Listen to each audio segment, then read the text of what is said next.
Welcome to the next chapter of As the Story Grows. I'm Brian Patton. Today we welcome Orange Island frontman Dave Gorman to the podcast.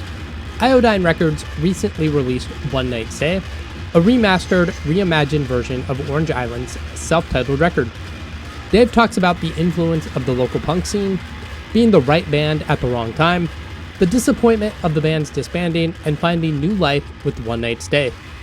Dave is a kindred spirit, and it was an absolute joy getting to chat with him and have him share Orange Island's story on the podcast.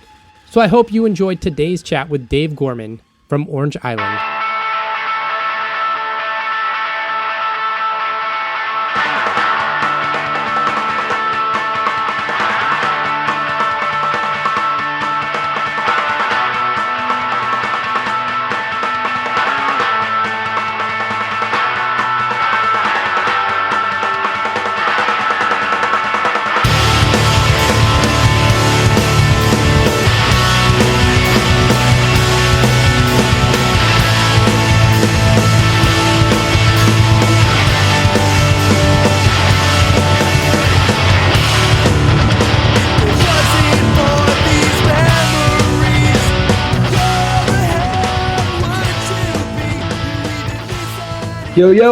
Yo, What's up, man? Hey, dude, how's it going? Good. How are you? Doing all right. Yeah.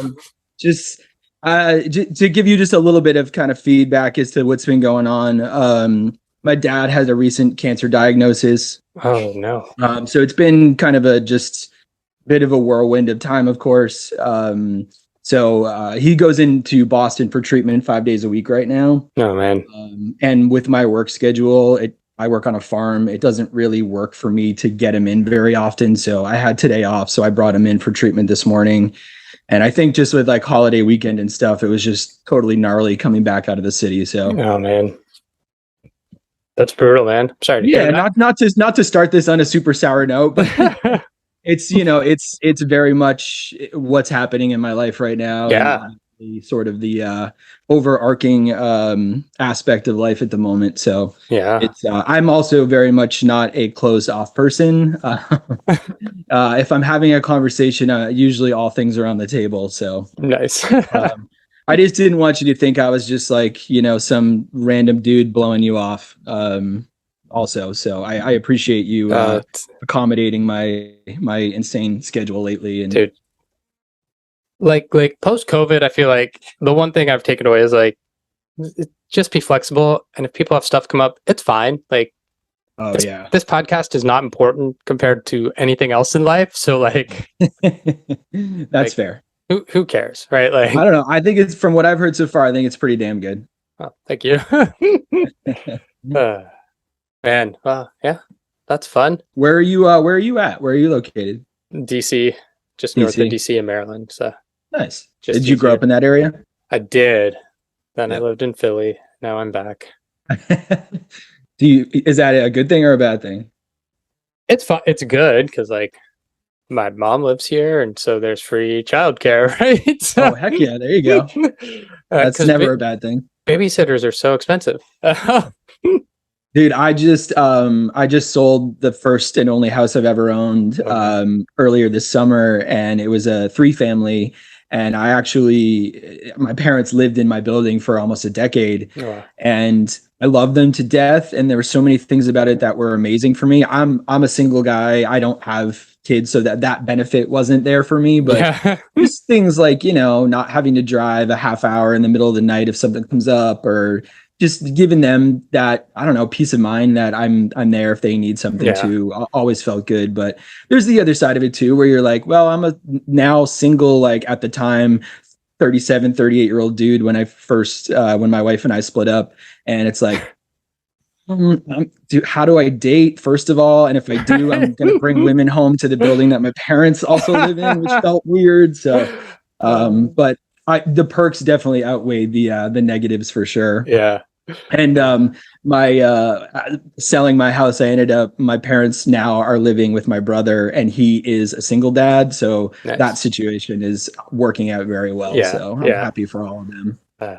my brother was like, "Oh, so you did your time. Now I have to do mine." Right. And I was like, no. Yes, but no. I'm sure there'll be quite a benefit for you in this too. So Yeah.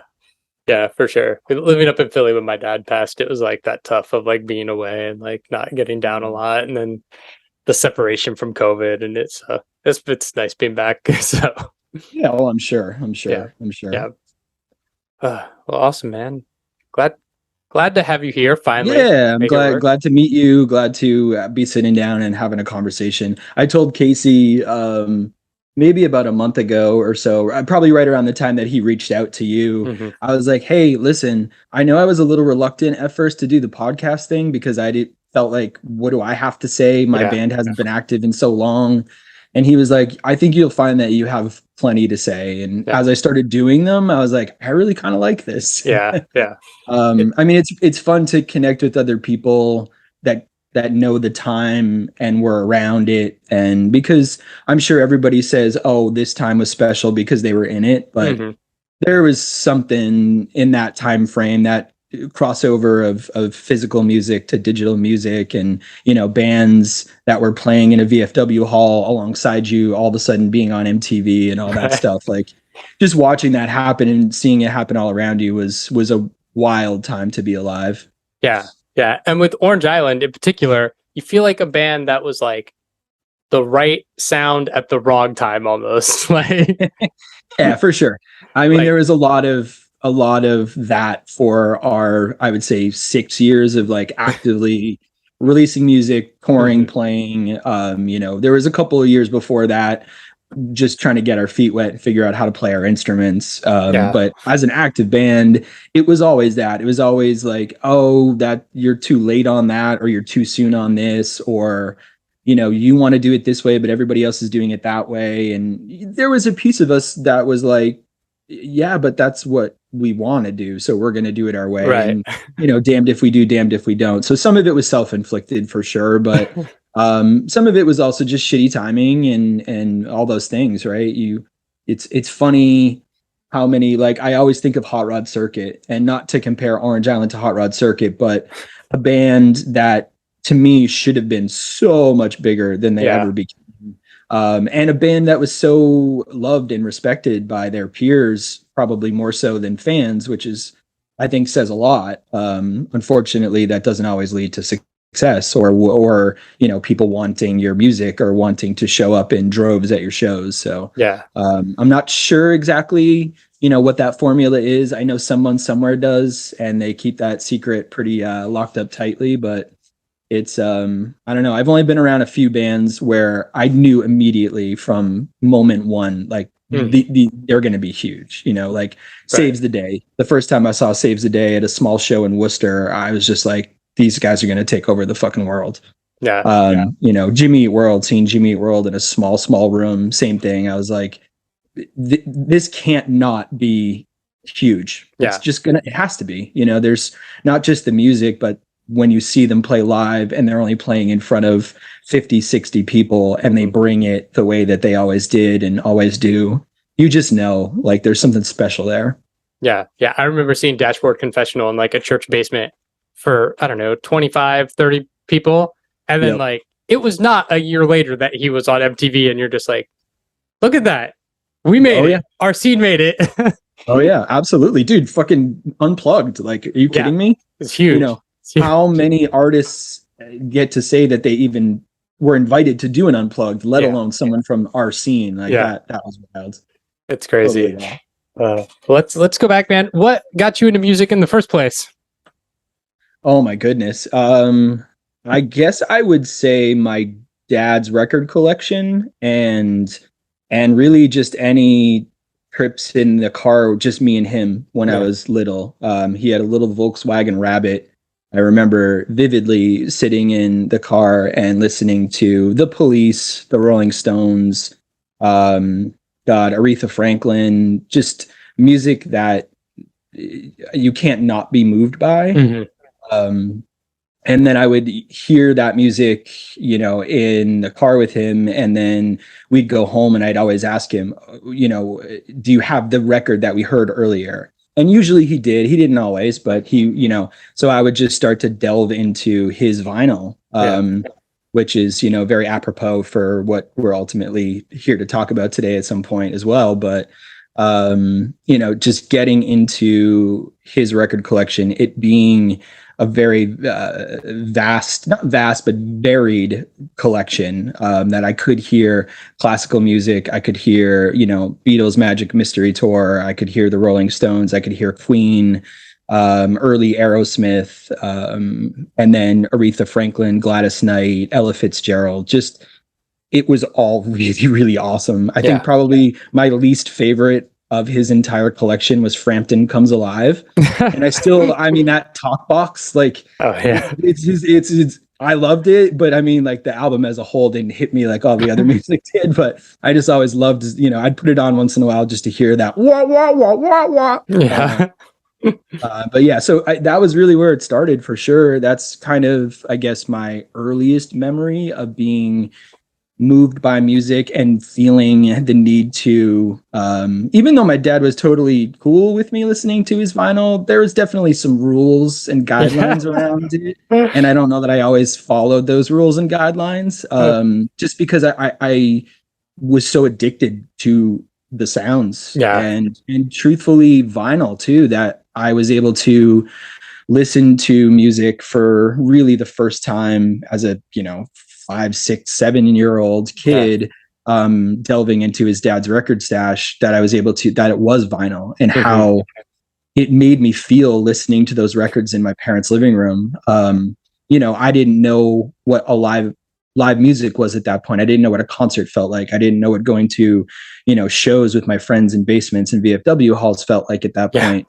There was a different feeling to those vinyl records, and sitting there and listening to them, even if they weren't live recordings, even if they were just the studio recordings, they sounded different than the music sounded to me on the radio or on TV. Yeah.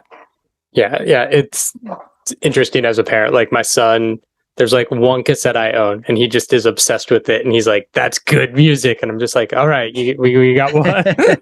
That's amazing. That's great. That's amazing. And cassettes too. Like, I feel really lucky to have lived through all of the incarnations of the physical product of music. Of course, now so much of music is digital, but to have been, again, starting out with my dad's record collection, and then as I became a paper delivery person after school as a 9, 10, 11-year-old, I would ride around on my BMX and, deliver the local paper to my neighborhood. And I'd take my weekly earnings and I'd go to the little local music shop in town, and I'd buy a cassette once a week. That was like my gift for myself, for my job.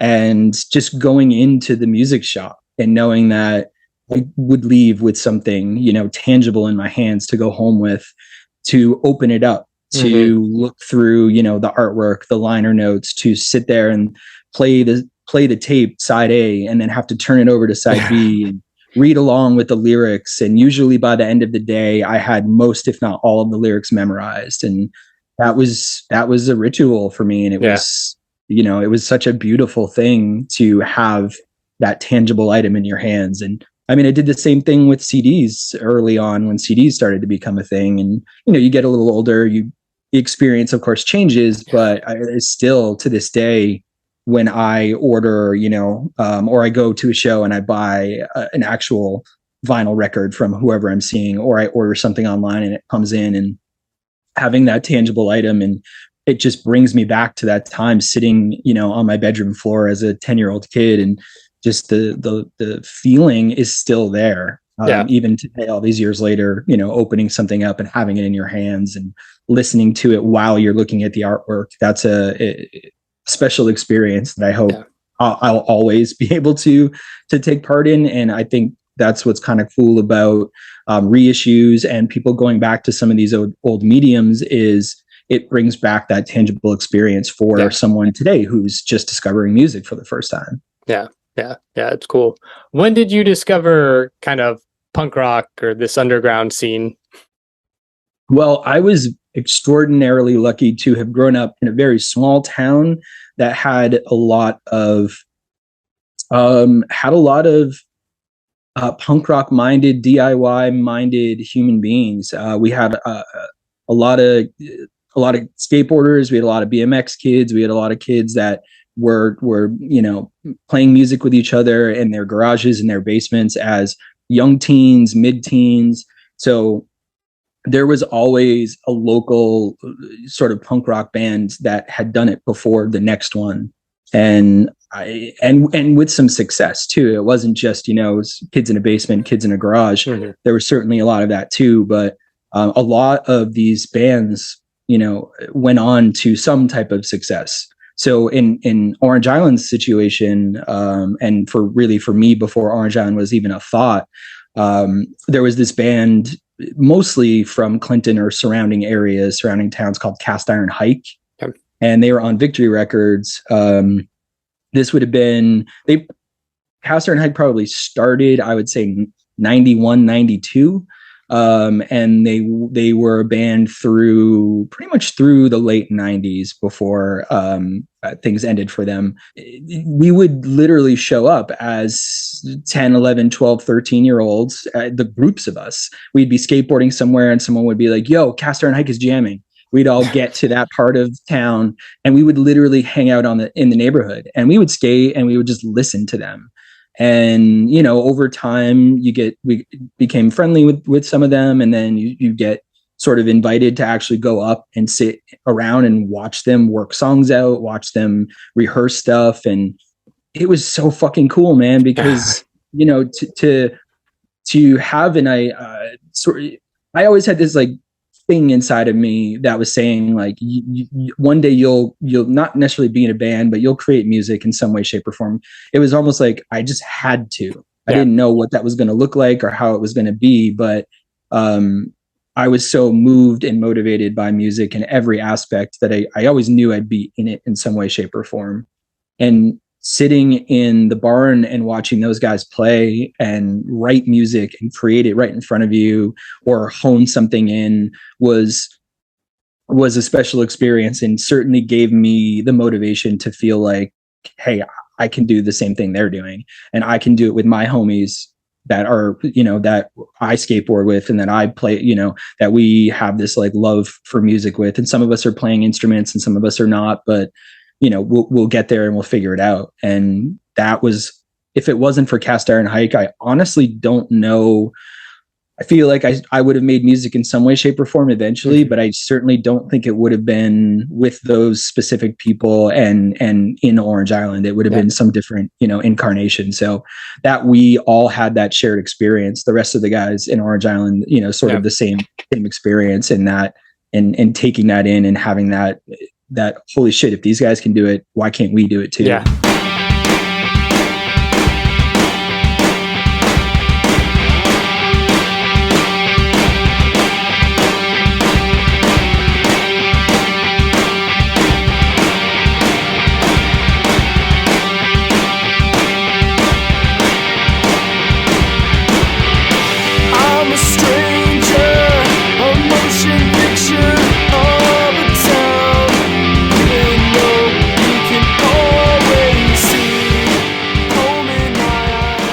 So Cast Iron Hike really opened up kind of that independent music scene to us more so than we ever, we were kind of on the periphery of it. Like actually, Chris, one of the guitar players in Cast Iron Hike, is the person who turned me personally onto Sunny Day Real Estate's Diary. Okay. And that record really, unlocked a whole world for me. And that was such a special thing because that, really opened up like Revelation, the world of Revelation bands and Jade Tree bands and Equal Vision and all these labels that to me were so important in shaping the sound that was happening in the mid 90s and late 90s.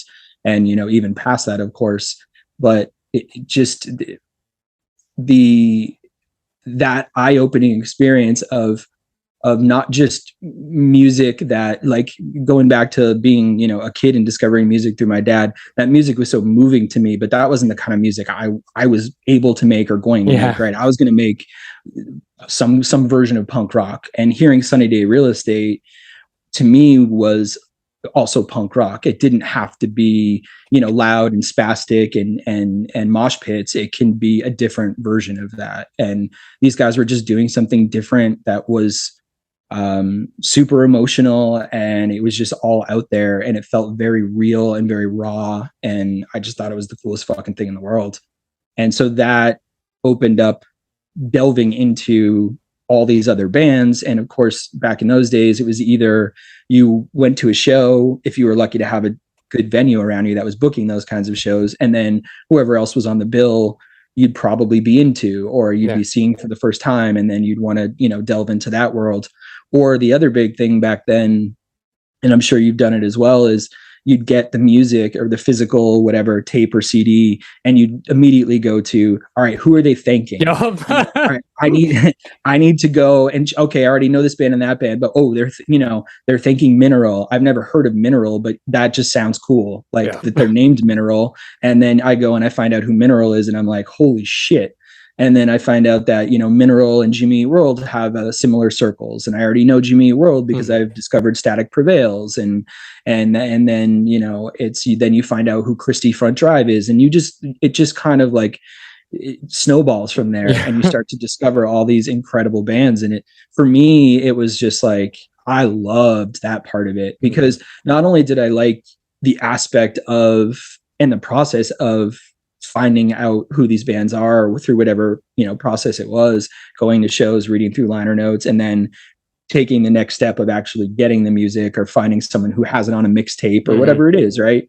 But then it was like, I got to then be the one that could present that new band or that new song to my friends. And I loved that. And I liked being known as the person who was like always bringing new music to everybody. It was something that I never really realized I was doing at the time. But then when you look back, you're like, oh, I got to be like that, like I don't know, tastemaker sounds like a terrible term. Right. It's just like, I really enjoyed being the one that was the conduit to like showing my friends new stuff and seeing their reactions and knowing how much it was going to move them, because I knew how much it already was moving me. So I really, really enjoyed that aspect of it as well.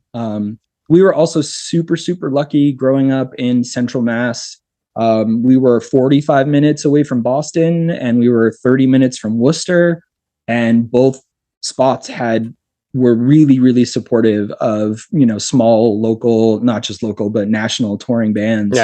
So between venues like the Middle East and Cambridge, Mass Art, the art school in Boston, used to put on amazing shows back when Orange Island was kind of first starting out.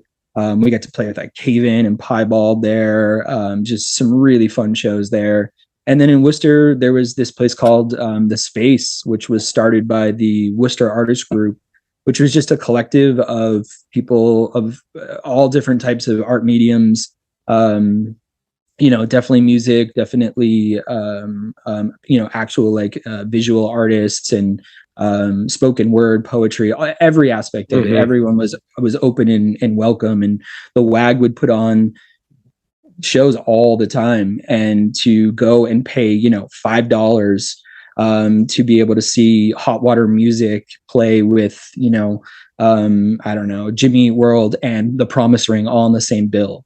You know, 20 minutes from my house was pretty wild. So that was definitely a huge development piece too for me and the guys, was being able to access all of these bands so close to home and to see them live, and to be able to experience the live music. Of course, it's such a different experience than just listening and falling in love with the music on, you know, on tape or on CD, but to then go and experience it live obviously just brings it to a whole nother level. So we were extraordinarily lucky to have those venues that were booking shows constantly and allowing us to see these bands with regularity. And the motivation that we all got from that definitely really pushed things forward for us to say, all right, let's get into someone's basement as soon as possible, and let's just figure it out. Let's just start making noise, and hopefully it'll start to shape into something that, you know, ultimately became Orange Island. Yeah. From Iodine, Triple Crown, Rise Records, like you guys were like connecting with labels, but how did you guys find your place in the scene? Because Orange Island is a band that like, it's reminiscent of a lot of that mid to late 90s emo sound. Well, in the 2000s, things are moving either into this post-hardcore direction or like very pop-oriented emo. Like, how did you find your place in that scene? I don't know that we ever did, honestly. Yeah. I think that's maybe one of the issues with the band Orange Island is we were either too soon or too late a lot of the time. We were very lucky, though. I don't want to sound like, someone who's not grateful and not gracious of the opportunities that we got, because first and foremost, if it wasn't for Casey, Orange Island was the first real true band that Casey signed to Iodine back in, was probably 2000, I think, officially, when we actually signed with him. At that point, he had, I don't know if it was fully released yet, but the Ghost in the Gears compilation, which was like his first big release, which had a ton of amazing bands on it. That was either just released or in the works, about to be released. So Orange Island wasn't the first release, but we were the first band that he signed and that he worked with. And just the fact that he saw something and heard something in us and gave us an opportunity, I'll be, thankful for the rest of my life, because it changed the course of my life. Obviously Orange Island didn't have, massive success in the music industry or financial success, but the fact that we got to live out our passion for 6+ years, it wouldn't have happened if Casey didn't take that chance on us. So that was definitely where it started. And he worked tirelessly to push us forward, to promote us, to get us on shows, to it was a long time before Orange Island had a booking agent. And it was it's a somewhat infamous, famous story at this point, but we had a booking agent for a tour and it went very poorly. And then we didn't work with that booking agent anymore, and the booking agent didn't want to work with us anymore. And then after that, we never had a booking agent again. So other than one tour, either Casey or myself booked every show and every tour that Orange Island ever had. And he really laid out the groundwork for not just the work ethic, but opened up doors, sort of showed me the way, how to make connections, how to just kind of be relentless, but in a sweet way. And the way that, you get the dog that won't leave you alone, but it's like, you look down and you're like, but you're so adorable, so I will continue to give you love. Casey just was that guy. Like, he never stopped. He was always trying to work this angle, that angle. And it was all because he knew, like, hey, whether it was our band or any other band or anyone he worked with, he believed so much in what he was doing and who he was working with, that it was all genuine and all came from a real place. So Casey was such a just instrumental piece of it all for us, for sure. Triple Crown was really that was a right place, right time thing. I will say that was certainly probably in the cross of wrong place, wrong time, or too soon, too late. That was the one thing that I shouldn't say the one thing. There were certainly a few things that we got lucky on timing. Triple Crown, we were lucky enough to work with our very good friend Mike Corman, who was an engineer and sort of getting his feet wet in the producing world a little bit, and had played in several bands. And he at the time was the drummer for Hot Rod Circuit. And Mike would help us certainly, like, hone in our sound, and he definitely helped give us confidence in time in the studio. Was there more money invested into that record? Because there's definitely an elevation sonically and for sure. Yeah. If it wasn't for Mike and Hot Rod's connection with Triple Crown, as well as other bands, the brand new guys were certainly also very instrumental in getting us in front of Triple Crown. Just sort of making them aware that we existed. And I think everybody knew at that point that we were writing what we really wanted to be writing, and we were sort of coming into our own with that sort of third record. And it was right place, right time. Literally, Chuck and I had a meeting with the owner of Triple Crown outside of a show in New York City on the sidewalk. We talked for a half an hour. We shook hands and we started making a record, I think 2 months later. And the amazing thing with that opportunity was there was more money for sure, which was great because instead of working in, someone's closet or someone's basement with no heat in the middle of, January, we got to post up at two amazing studios. We got to record at Camp Street in Boston, specifically Cambridge, which was Paul Coldery's studio. And Paul Coldery worked with he worked on the Bends for Radiohead. He's worked with the Pixies. He did some stuff for Bjork back in the day. The Lemonheads, Evan Dando from the Lemonheads. He's worked on a lot of stuff, and the studio was beautiful. So we got to start there, and then we got to finish and do our mixing down at Brian McTurnan's studio. Yeah. So that was also just an amazing experience. And Brian has been a friend for a long time and has helped in so many ways behind the scenes and always been generous to myself and the guys and the band in any way that he could. So that was also an incredible experience too.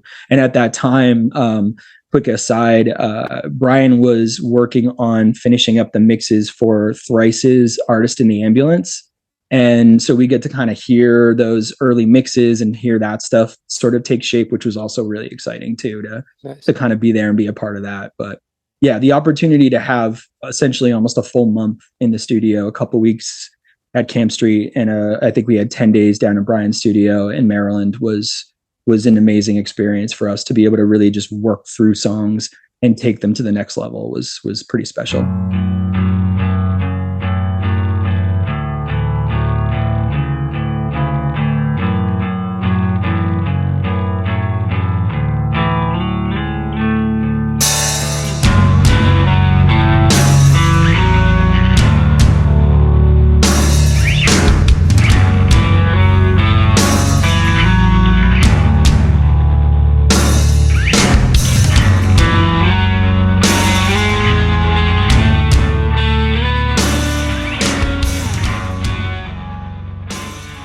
What led to the band calling it quits? I would say it was a combination of two things. It was the wrong place, wrong time, things sort of stacking up over time. It's no one expects everything's just going to work out the way they want it to, of course. But when you keep sort of running into dead end after dead end after dead end, and maybe I think for some of the other guys who weren't like myself, in the day-to-day sort of behind the scenes managing of things and opportunities that were sort of out there on the horizon, certainly they weren't all tangible, but there were things that were being worked on. There were things that were potentially out there for us in 2005, 2006 and beyond. That maybe if everybody was in the know of that, and or maybe there were times where I was being a little unrealistic in my belief of what we could do or where things were headed. But I guess that sort of was me in the band. I was always the optimist to a fault at times. Yeah. I believed in what we created sonically and musically and what we had to say in the world and our place in it. And I thought we were still really working up to our making the best music we had ever made. And I still feel like the very last recording we did for Rise the morning after, that was really just like a random throwaway weekend where our friend Matt Squire was like, "Hey, I've got some time. Do you want to come down and work on some stuff for whatever is going to be next?" And we were at a point where everybody was really confident in their abilities for the very first time. Mm-hmm. I would say me more so than the other guys. It took me a while to own being the singer in the band and to really kind of work on that craft over time. I always thought of myself as the second guitar player, the band's manager, and oh yes, I also am the singer. But at that point, I really was finally owning being the singer and feeling like I had become the singer of the band and feeling excited about it and where that could go and where the band's going to go. So we made those songs. We made that what ended up being the Rise EP really over 3 days, 2.5 days. And it just happened very fast, and it all just sort of poured out. And I remember listening back, to the rough mixes and just looking around and being like, holy shit, I can't believe that's us. I can't believe that just came out the way that it did. We didn't have to, gussy anything up or cover anything up or redo this or redo that. It was really just like mostly live takes, and bing, bang, boom. All of a sudden we had 5 songs that we were blown away by.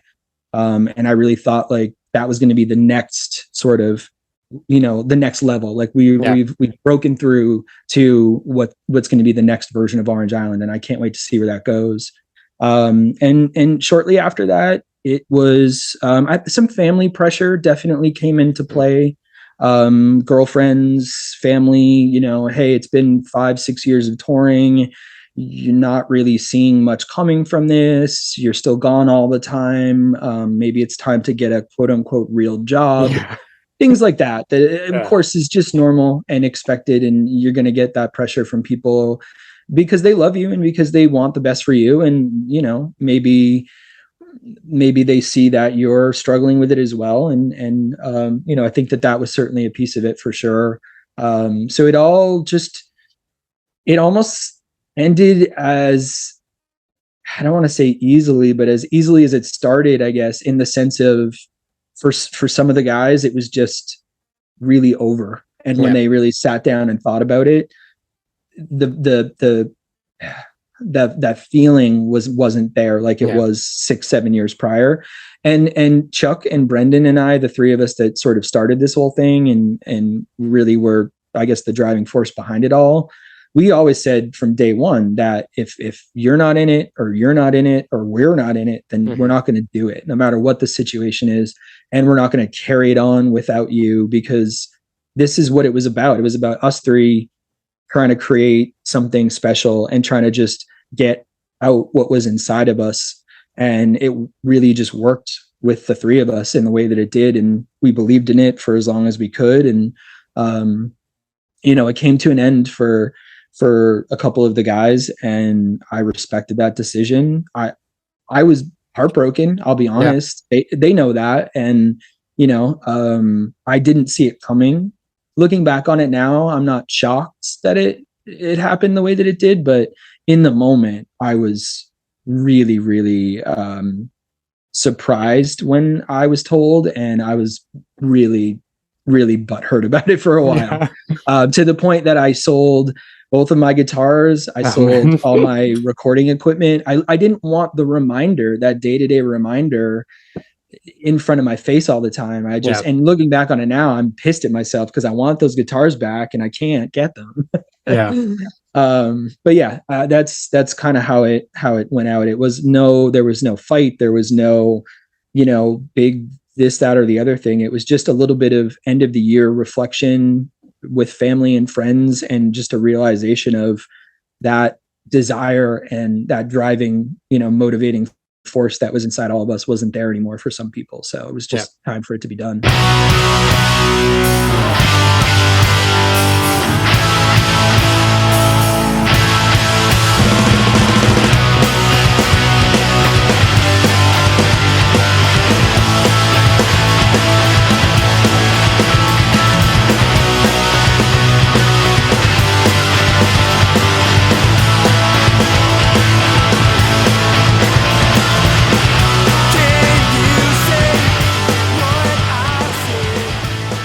So you guys did the cassette release of The Shape of Calling.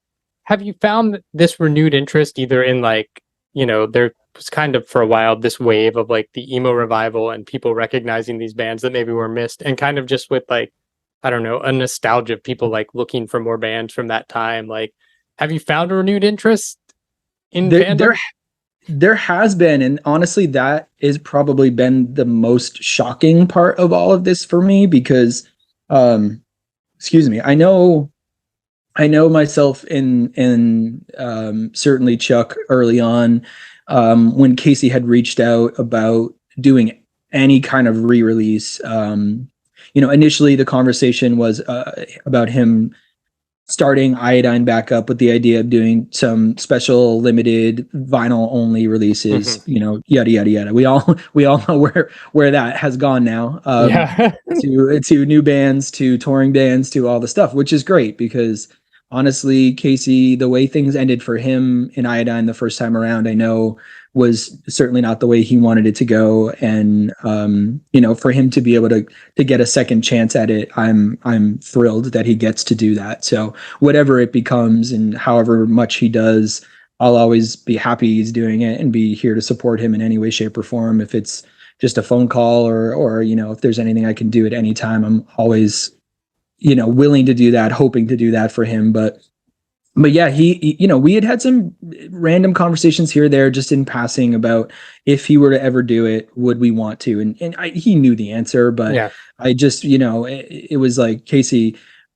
you're talking to someone who, you know, made mix cassettes, mixtapes for years and then into mixed CDs. And, you know, I grew up on vinyl and I loved vinyl my whole life. And the idea that Orange Island's music really only exists on a CD is sad to me. You know, I want a vinyl release. The time when we first started talking about reissue, you know, the idea of a cassette wasn't on anyone's radar. But when he first approached us about Friend Club and doing, you know, The Shape of Calling, I was like, dude, come on. Are you pulling a fast one on me or is this real? Because I am here for the cassette. I am here for, like, that is like and of all the things that we could have put on cassette, I think Shape of Calling is absolutely perfect.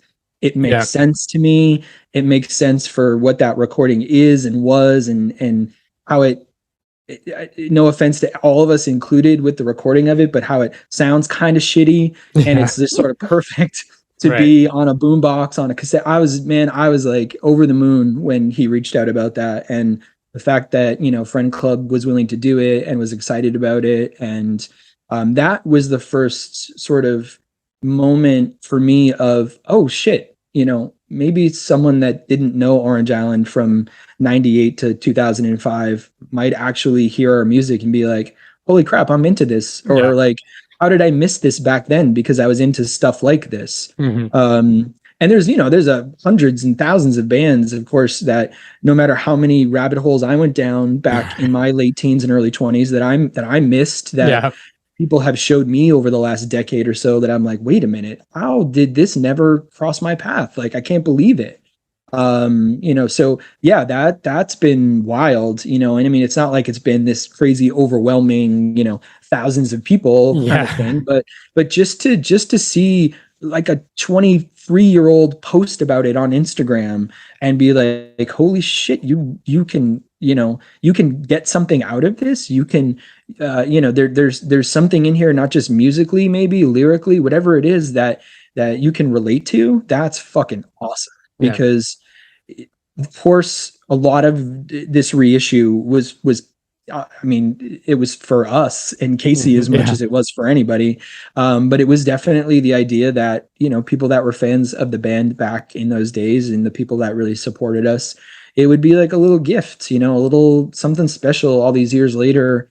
And to not just to just re-release it as it was and just, you know, kind of carbon copy it, but have it pressed on this black vinyl with the same artwork, the same sound, the same this, the same that. The fact that Casey was, you know, willing to put the time and effort and money really and resources into getting new artwork, which we got from Tom at Man Alive. And I got to tell you, like, when they sent the proofs over, I was like, I get goosebumps now still thinking about opening up that email, because the artwork for the initial release was about half of what we wanted it to be. But there were, you know, back in those days, and I think also specifically being on Triple Crown, we felt happy to just have the opportunity.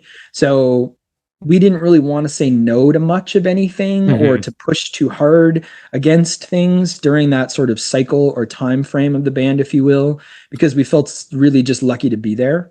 So there were some things creatively on the artwork side that wasn't exactly what we wanted. The sequencing of the album isn't exactly how the words are ultimately written for the story of that album and sort of the chronological story being told, which a lot of that comes directly from our drummer Chuck, who is one of the most gifted and driven and interesting writers of words that I've ever met in my life.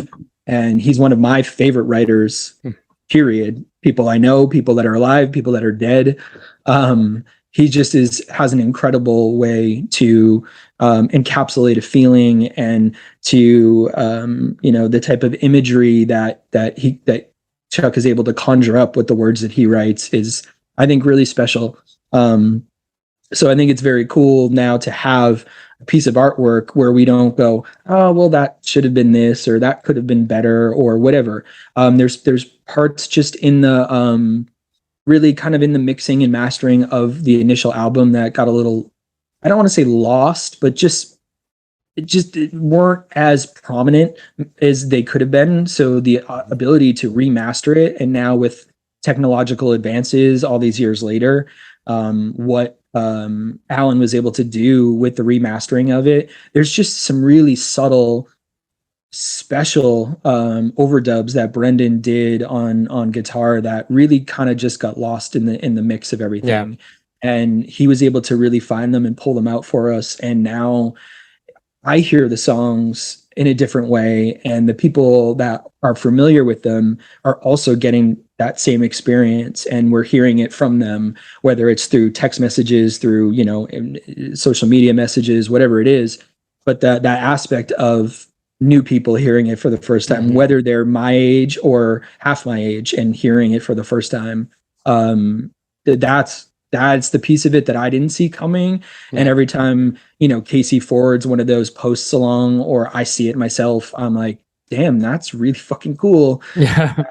That we're still we can still have an effect all these years later, and someone can relate to the exact same feelings we were having, back at that time. So I think that's super, super cool, and really been one of the aspects of it that I didn't see coming, and probably one of the most satisfying. Yeah. Yeah, it was interesting. I've listened to the self-titled record like so many times, but then to put One Night Stay on and like hear the reshuffled order and just be like, okay, yeah. All right. It's something fresh about those songs again. And it's just like, it's familiar, but like very different. And yeah. Well, and it was such a wild time, man, too, right? Because, we were living in a year removed, I guess, during the writing of these songs, a year removed from 9/11. We went from starting out as a band in the late 90s where I don't want to say there weren't problems in the world, because of course there was, but it felt like the biggest problem in the world in 1999 was fucking Y2K. And then, a year and a half later, the world was a completely different place. It's just so much happened in the world around us, and the way we sort of went from, Chuck likes to use this term party band, which is kind of true. We were definitely known as the guys that sort of just showed up and took over the place, even though we had really no right to.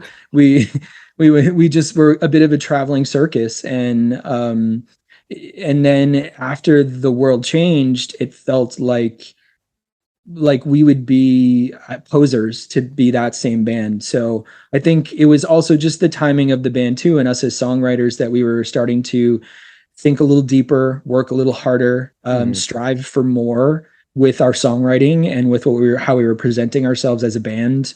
Certainly in the studio for sure. But also live, there was a shift in our live band at that point where we went from a 4-piece to a 5-piece. So I could really focus on being the singer, and try to be the best version of that live. We were lucky that, one of our friends his band had just ended, and he was a close friend. So he fit in like the missing piece that we never knew, we needed. So that was also kind of a special thing too, to have that. The band, as we're coming into a better phase and a more mature phase, I guess, if you will, to have another person sort of come into the mix that is in that same mindset, but also knows where we come from and what we're about. So Joe fit in seamlessly in that aspect too.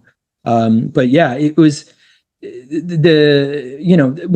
think when you listen to the album, the reason we initially self-titled it way back then was we really felt like that was really the representation we always we wanted to have as Orange Island. It felt like this is what Orange Island is. And we all felt it as, the people writing the music, but also the people around us helping us create that album also felt the same way, that this was really definitively our sound, that we had sort of finally figured it out.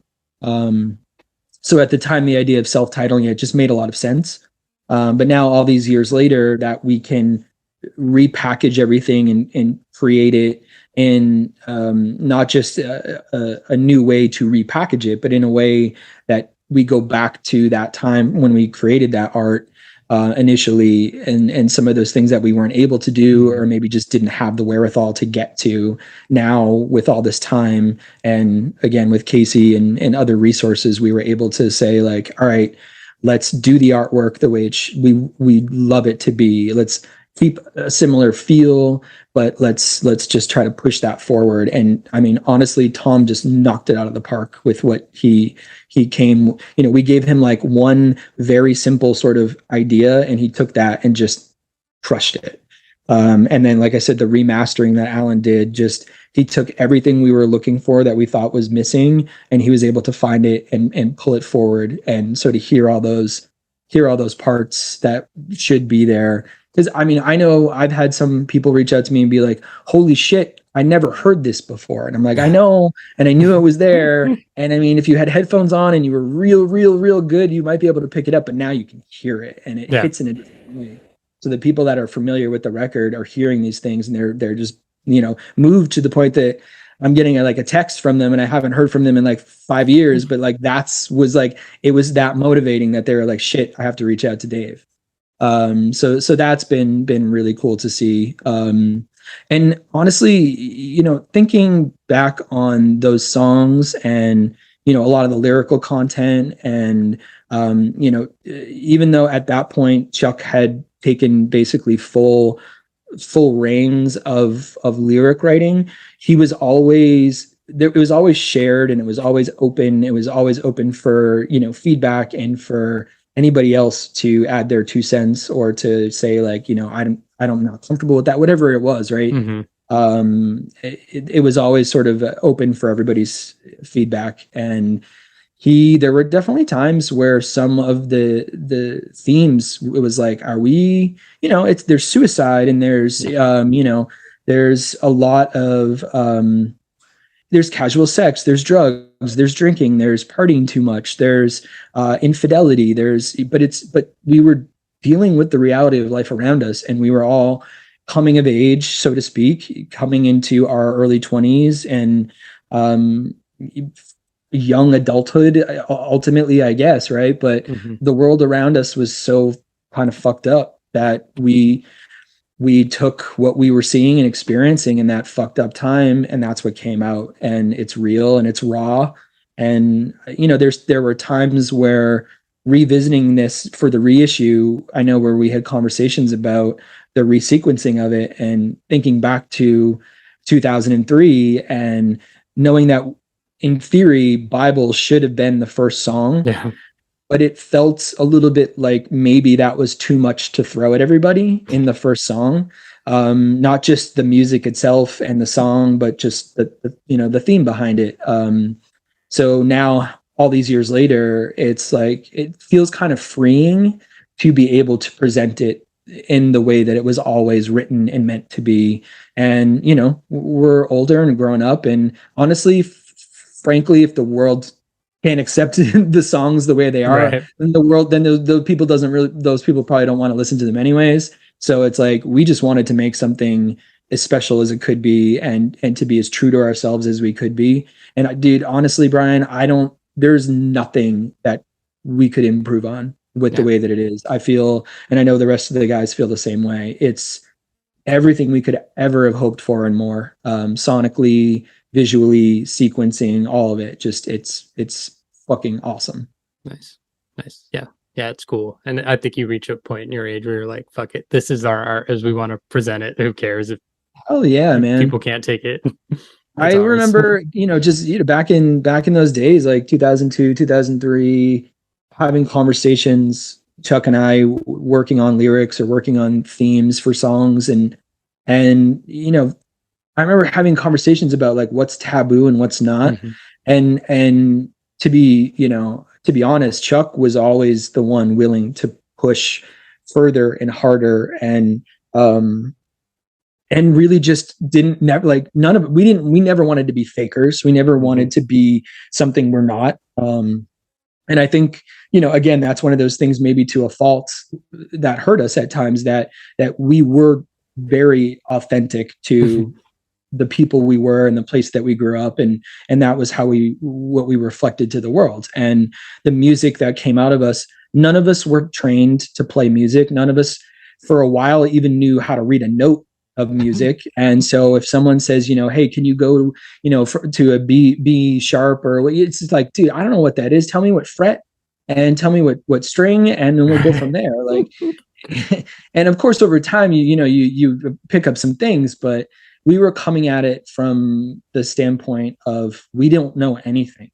We know what we want to hear and what sounds good to us, and so that's what we're going to make.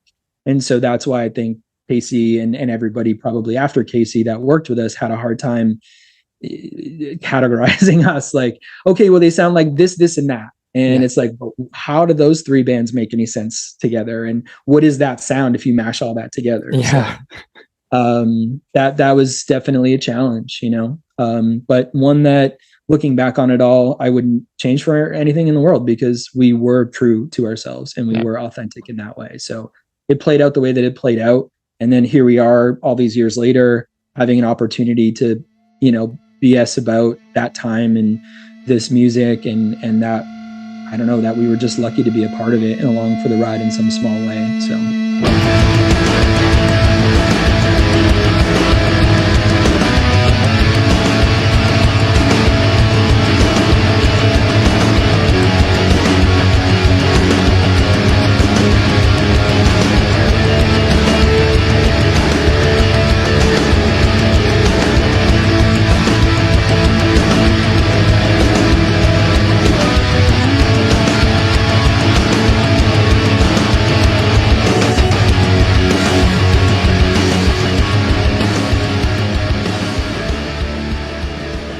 Has re-releasing music scratched any itch where you guys have thought like, maybe we could write new songs, maybe we could play some shows, or is it just like, this has been fun to get the music back out there and revisit it that way? Very interesting question. Especially at this moment in time. So here's the thing, right? I think in an ideal world, husbands and wives and kids and commitments aside, I know there's nothing more than getting in a room and making sounds with those other four dudes. There's nothing more that I want, and I know they all would love to do it as well. If that were to lead to a show or two, just to have, to kind of almost, I don't know, commemorate this moment, this experience, this reissue.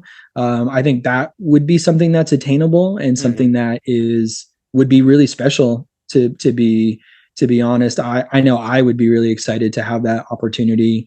And I know most of the rest of the guys, I think, feel the same way. It's logistics for sure. Chuck doesn't have a full drum set anymore. There's just things like that, right? But a place for us to, we have friends that have rehearsal spaces that we could probably borrow here or there, but then it's okay, how do we find a day during the week when everyone's available at the same time? And I know that sounds like bullshit and excuses and whatnot, but it's also just the reality of life.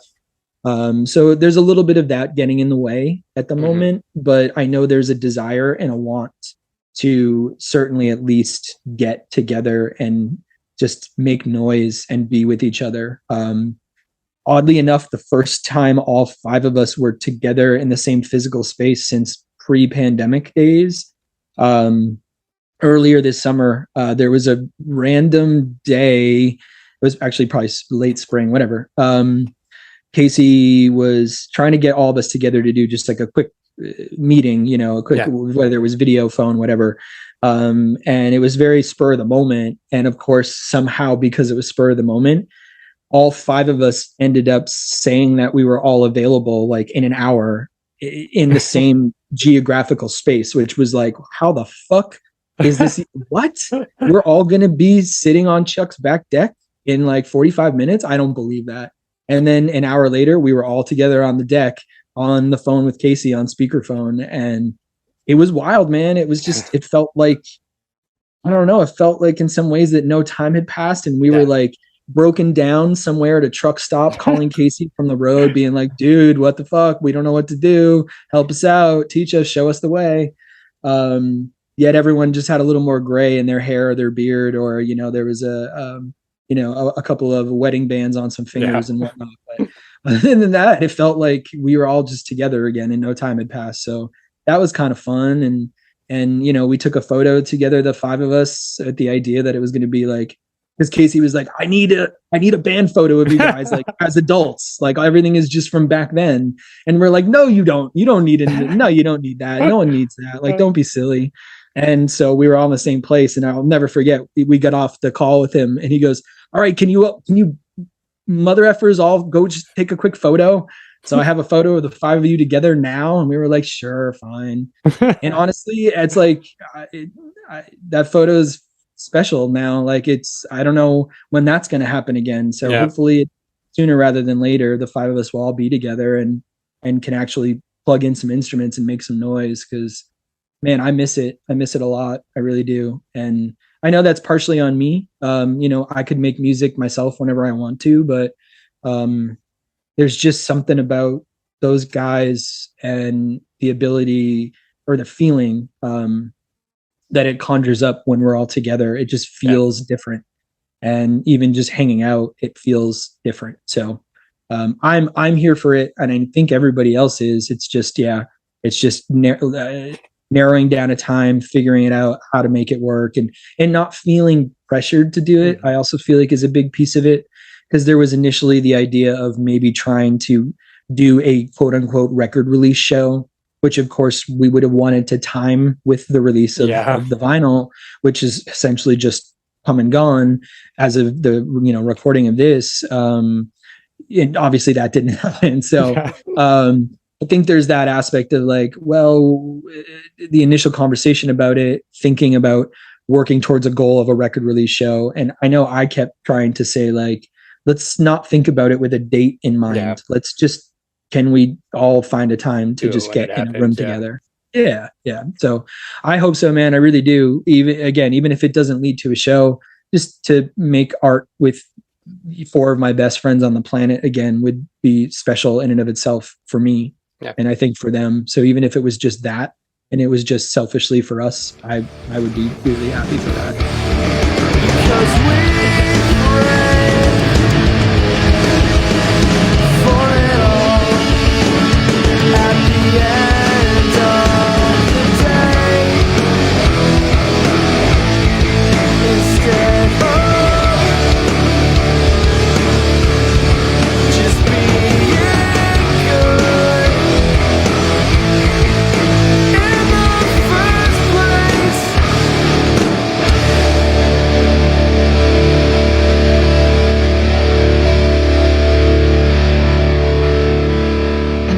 Thanks for listening to As the Story Grows. Our intro music was written and composed by Jeremy Hunt. The As the Story Grows theme is by Bob Nana. If you like what you hear, subscribe wherever you get your podcasts and give us a rating and review. If you'd like to support the show financially, you can join us at patreon.com/asthestorygrows. Be a part of our community and join the ongoing conversation over on Discord. If you enjoy this episode, share it on social media with your friends. Much appreciated, and thanks for listening. I never felt so young and alive as when I'm diving into a